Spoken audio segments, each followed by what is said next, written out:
Bonjour, bienvenue à cette capsule d'introduction sur la recherche opérationnelle et ce qu'on va voir dans le cours.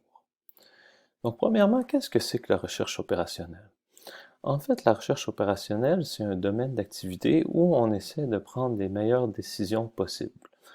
Puis ces décisions-là sont souvent faites dans un environnement où il y a une grande quantité d'informations et que les décisions à prendre sont complexes. Donc, si on peut penser au transport, hein, lorsque vous cherchez le plus court chemin d'un endroit à un autre, en télécommunication, lorsque vous voulez envoyer un message d'un endroit à un autre, ça peut être en finance, ça peut être en santé, si on pense à faire des horaires de personnel, en fait, on peut voir qu'il y a une multitude de domaines où il y a des informations complexes qu'on possède et on doit prendre des décisions sur celles-ci.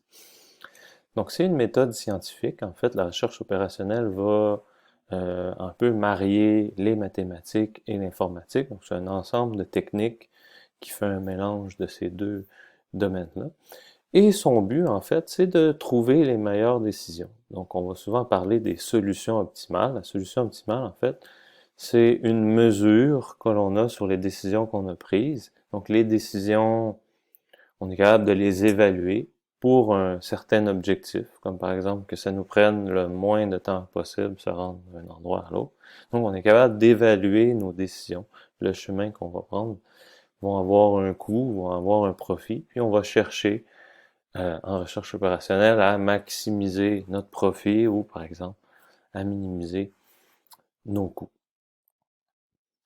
Les origines de l'aéro se retrouvent principalement durant la Deuxième Guerre mondiale. Bon, ça c'est un peu le point de vue, je dirais, occidental de l'aéro. Donc c'est à travers la Deuxième Guerre qu'il y a beaucoup de techniques qui ont pris leur ampleur, dans le fond, juste après. Mais pendant la guerre, dans le fond, c'est là qu'il y a des scientifiques qui se sont regroupés pour essayer de prendre les meilleures décisions, si on veut, pour avoir un avantage sur l'ennemi ou pour se défendre. Puis il y avait des laboratoires aux États-Unis, en Grande-Bretagne pour prendre les meilleures décisions. Et ces laboratoires-là avaient, par exemple, un nom de Operational Research, Operations Research, et c'est de là que vient le nom de recherche opérationnelle. Comme je dis, si on veut, c'est le point de vue occidental. Probablement que en Russie, il y a autre chose, ou en Chine, il y a autre chose, ou au Japon, il y a autre chose. Mais ce qu'on nous a légué, ce que je connais, en fait, ça vient beaucoup des États-Unis ou de la Grande-Bretagne. Puis des applications donc, qui ont nécessité la recherche opérationnelle durant la guerre, mais elles sont multiples. Une des applications importantes, en fait, c'est le positionnement de radars sur la côte de Grande-Bretagne.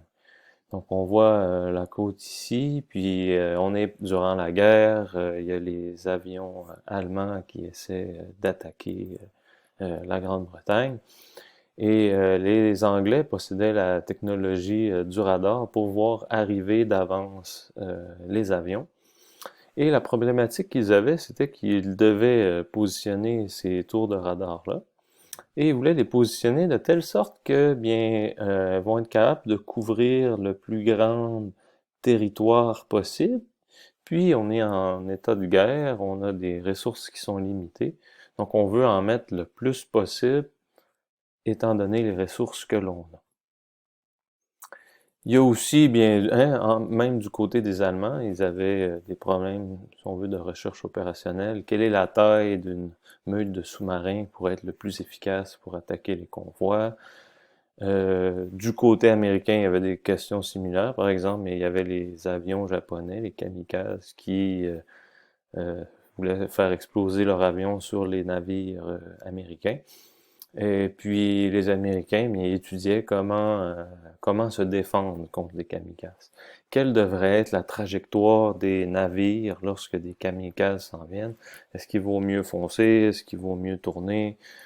Est-ce qu'il vaut mieux tirer? Donc tout ça, c'est des décisions, je dirais, simples euh, quand on les énonce, mais qu'il y a toutes sortes de complexités qui se retrouvent lorsqu'on se met à les étudier. Puis, bien, va venir la fin de la guerre, puis les scientifiques qui ont trouvé des nouvelles méthodes pour résoudre des problèmes, bien là, vont sortir, vont retourner aux universités, vont enseigner. Et puis là, il y a plusieurs scientifiques que vous avez peut-être entendu parler. Un des plus connus, en fait, c'est George Dantzig pour avoir inventé l'algorithme du simplex pour résoudre des problèmes de programmation linéaire. Donc ça, on va en entendre parler, programmation linéaire, on va en faire durant le premier cours.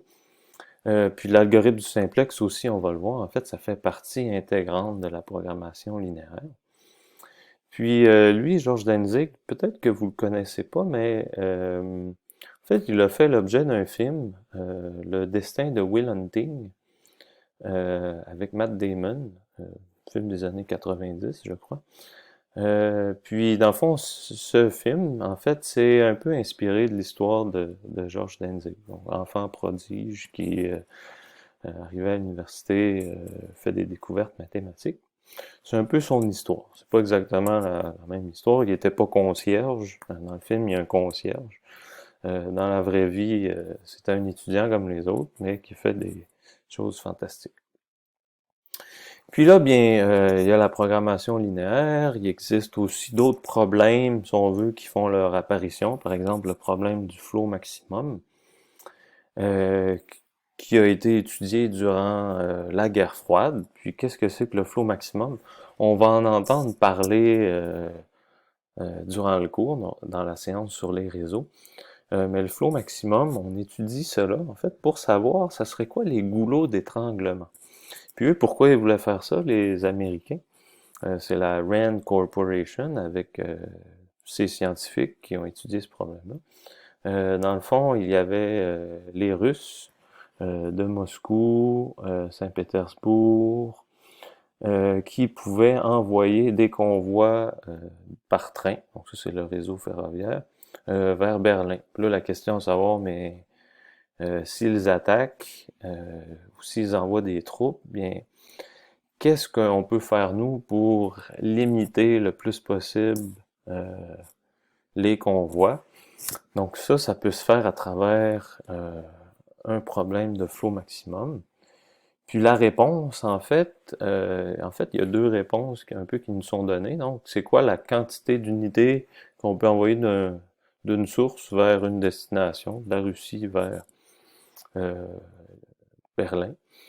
Ça, c'est la première réponse. Donc, quelle est la quantité de convois qu'on peut envoyer? Mais on a aussi une autre réponse qui nous est donnée. C'est un peu, c'est quoi les arcs les plus importants qui sont empruntés? C'est ça le résultat important de ce problème-là. Puisqu'on le voit, en fait, avec la ligne en pointillé ici, c'est que si on était capable d'interrompre euh, ces arcs-là, faire exploser le réseau, bien là, on serait capable de grandement diminuer la capacité russe d'envoyer des convois. Donc ça, c'est une autre application. Puis il faut savoir qu'à l'époque, en fait, tout est fait à la main. Donc une partie du cours on va apprendre des techniques à la main, mais la majeure partie des choses qu'on va faire, en fait, ça va être avec des logiciels. Mais tous ces développements-là, ils étaient à la main, puis les scientifiques, dans leurs articles, bien souvent, ils disaient, bien voici telle nouvelle méthode, on est capable de résoudre des problèmes, comme ici, là, 15 variables en 3 ou 4 heures, ce qui est assez horrible là, pour résoudre. Aujourd'hui, on est capable de résoudre des problèmes avec des millions de variables, et ça en quelques secondes. Au fait, ce monsieur, Egon Balázs, c'est aussi un peu, il a vécu la guerre à sa façon. C'est un important scientifique en recherche opérationnelle. Il est malheureusement mort dernièrement, à l'âge de 95 ans. Puis il a été actif toute sa vie jusqu'à sa mort. Puis lui, il a une vie assez spéciale. Si vous voulez aller lire sur sa vie, il a écrit un livre. En fait, il a été emprisonné durant la Deuxième Guerre mondiale. Il a réussi à s'enfuir.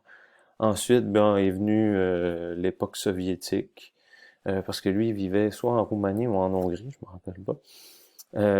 Parce qu'il y a une histoire qui est assez fantastique. Par la suite, bien là, on a vu en fait programmation linéaire, flow maximum. Tout ça, je vais dire, c'est des problèmes qui sont simples. Parce qu'il existe si vous avez déjà entendu parler, il existe des algorithmes polynomiaux pour les résoudre. Donc, la première partie du cours, en fait, ça va être sur la programmation linéaire. Ça, c'est quand même simple d'un point de vue résolution parce que, justement, il existe des algorithmes qui sont très efficaces pour résoudre ces problèmes-là. Il existe une autre classe de problèmes qui est les problèmes en nombre entier qu'on va voir au retour de l'intra. Puis, il existe dans les problèmes en nombre entier, enfin, une multitude de problèmes qui ont, si on veut, attisé la curiosité des scientifiques depuis des centaines ou des milliers de scientifiques depuis les années 50. Puis beaucoup de développements modernes, en fait, proviennent d'une application de la programmation nombre entier. C'est celle du problème de voyageurs de commerce. Donc c'est un problème qui est un peu vu comme un jouet dans les années, si on veut, 1800. En fait, il y avait un jeu où on plaçait des petits morceaux de bois sur un board, là, j'ai oublié le nom en français. Puis il faut essayer de les relier par la plus petite distance. En fait, formellement, qu'est-ce que c'est que le problème du voyageur de commerce? En fait, c'est qu'on a un voyageur, un vendeur, qui doit parcourir N villes. Donc, il doit aller à chacune des villes pour aller vendre son matériel. Puis, il doit revenir à sa ville d'origine. La question qu'on se pose, c'est quel est le parcours le plus court pour visiter toutes les villes et revenir au point d'origine? Puis il s'avère que ce problème-là, facile à énumérer, c'est un problème qui est très difficile à résoudre en pratique. Si on essayait simplement d'énumérer tous les parcours possibles, on aurait, en fait, ça peut se calculer, le nombre de parcours, on aurait n-1 factoriel divisé par 2 parcours différents. Je l'ai calculé pour n égale à 17, ça nous donne 10 000 milliards de parcours différents. Sur un ordinateur d'aujourd'hui, peut-être qu'on serait capable de les énumérer tous en, disons, quelques secondes, minutes ou heures. Mais sur un ordinateur de l'époque, c'était un défi considérable. Puis, toute cette curiosité, en fait, sur le voyageur de commerce, ça vient d'un concours qui a eu lieu aux États-Unis dans les années 60 ou 50 ou 60. Là. Dans le fond, il fallait parcourir aller à chaque ville, chaque capitale de chaque État américain, puis trouver le parcours. Donc, il y en avait 54 qu'il fallait visiter. Puis là, il y avait des prix monétaires importants. Puis ça l'a fait, si on veut, l'actualité. Puis, par le fait même, là, la personne qui l'a résolu, c'est George Danzig avec l'algorithme du simplex et d'autres techniques. C'est lui qui a trouvé la solution optimale et qui a gagné le Grand Prix. Par la suite, après, bien là, il y a beaucoup de scientifiques qui sont intéressés à essayer de résoudre des problèmes de plus en plus gros du voyageur de commerce. Puis aujourd'hui, en fait, le plus gros problème connu qui a été résolu, c'est un problème qui a presque 86 000 villes. Puis ça s'est fait avec, si on veut, avec un cluster de plusieurs centaines ou milliers d'ordinateurs. Puis ça équivaut en fait à plusieurs années de calcul là, pour pouvoir résoudre ce problème-là. Puis ce problème-là, qu'est-ce que c'est qu'il y a 86 000 villes? En fait, c'est un problème de placer des puces sur un circuit électronique. Donc, on a grosso modo 86 000 puces à placer. Puis là, on a un petit bras qui doit se promener pour faire des soudures puis placer les puces. Donc, c'est ce genre de problème. Donc, ça, c'est une autre application de la recherche opérationnelle. Plus dernièrement, là, ça date peut-être un peu, mais il y a aussi faire une tournée des Pokémon. Peut-être que certains d'entre vous ont joué à Pokémon Go. Aujourd'hui, c'est moins populaire, mais j'en vois encore quelques-uns jouer à ça. Donc ici, on a des Pokémon dans la ville, puis là, ben, il faut aller en chercher le plus possible. Je vais pas jouer à ça, malheureusement, c'est pas mon, c'est pas partie de mon groupe d'âge. Mais pour les intéressés, dans le fond, lorsque le COVID, on sera plus en état de crise là, et qu'on pourra retourner à l'université facilement, proche de la faculté, je sais pas quel soir, là, peut-être le jeudi soir, il y a un Pokémon là, qui est intéressant. Je vois des gens avec leur cellulaire, parfois, là, en sortant du bureau, aller prendre un Pokémon qui est là. Mais bon, peut-être un peu passé date là, sur ça aujourd'hui. Côté impact de l'aéro, ben, les impacts sont majeurs parce que dans le fond, presque tous les systèmes actuels, si on veut, informatiques, utilisent des techniques de recherche opérationnelle. Donc, si vous utilisez Google Maps, bien, ça utilise des algorithmes de recherche opérationnelle. Si vous utilisez, par exemple, un service de transport de marchandises, hein, vous faites livrer des marchandises, il y a un système utilisant des algorithmes de recherche opérationnelle pour optimiser la distribution. Système de gestion d'inventaire, confection d'horaires d'autobus, confection d'horaires de personnel, nombre de personnes qu'on devrait avoir dans un centre d'appel. Tout ça, ça fait appel à des outils de recherche opérationnelle. Malheureusement, mais c'est une science qui est très peu connue, puis son nom est un peu bizarre, recherche opérationnelle. Aujourd'hui, ce nom-là tend beaucoup à être optimisation mathématique. On va entendre beaucoup plus parler de ce nom-là. Puis la recherche opérationnelle, en fait, ça va utiliser beaucoup de champs de compétences. Donc, ça fait que c'est enseigné surtout au cycle supérieur. Donc, il y a des mathématiques, de l'informatique, des probabilités, des stats. Ça va être utilisé dans plusieurs autres champs de compétences. Ceux qui étudient en intelligence artificielle, bien, dans le fond, il y a beaucoup d'outils de recherche opérationnelle qui sont utilisés dans ce domaine-là. Si on pense au Support Vector Machine, mais c'est un problème en nombre entier qui est... ça peut se modéliser comme un problème en nombre entier, puis on peut trouver la réponse pour nous donner les meilleurs plans coupants. Aussi, dans les réseaux de neurones, il y a des algorithmes de recherche opérationnelle. Donc, ça se retrouve à beaucoup d'endroits. Puis, ça fait que l'enseignement de la recherche opérationnelle, c'est assez dispersé et c'est varié. Donc, souvent, par exemple, en mathématiques et en informatique, il va y avoir des cours de recherche opérationnelle, mais ça va être plus théorique, disons, alors qu'en génie ou en administration, ça va être plus des cours qui sont pratiques. Puis, très souvent, à peu près dans tous les programmes universitaires, je dirais de sciences, maths, info, administration ou en génie, il va y avoir des cours de recherche opérationnelle premier niveau. On va voir les applications les plus importantes. Puis ensuite, c'est au cycle supérieur que, dans le fond, ça va se corser. On va avoir plus de techniques, plus de méthodes, puis on va pousser plus loin le domaine. Et un peu pourquoi c'est pas connu, mais il y a le nom, mais aussi que c'est une science qui est très jeune. Ça a pris son ampleur assez tard, là, dans, si on veut, l'histoire de l'éducation, par rapport à l'informatique ou les mathématiques. Puis il y a aussi que c'est une science qui n'a pas vraiment de développement, si on veut, majeur, qui fait en sorte qu'on en parle dans les médias. Si on pense au deep learning, que là on entend parler constamment, en recherche opérationnelle, il n'y a pas ça. Ça s'est peut-être produit il y a quelques années, là, dans le fond, il y a quelqu'un qui a découvert que les programmes linéaires, on pouvait les résoudre avec un algorithme polynomial. Avant, c'était inconnu là, à cause du n égale à p. N égal ou pas égal à p.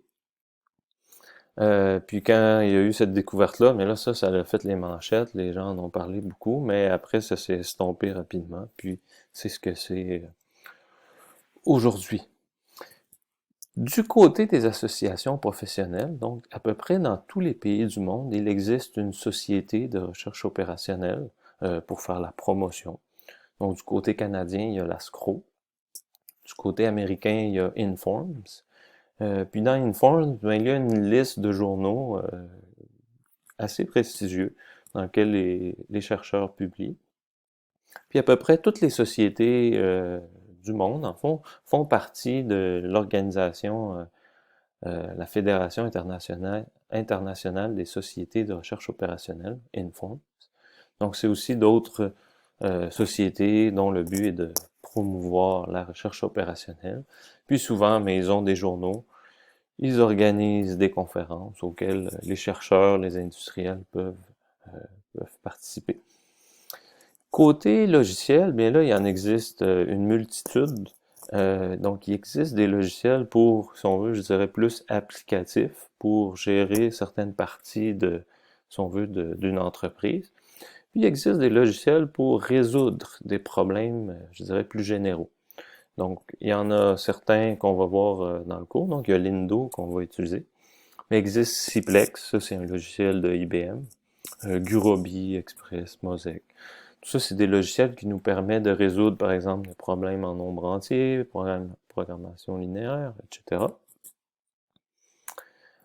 Ensuite, bien du côté enseignement universitaire, bien là, ça se retrouve dans beaucoup d'universités. Il y a des centres qui sont très connus à travers le monde. Donc, il y a le MIT War Center, qui a beaucoup de professeurs très connus qui enseignent là.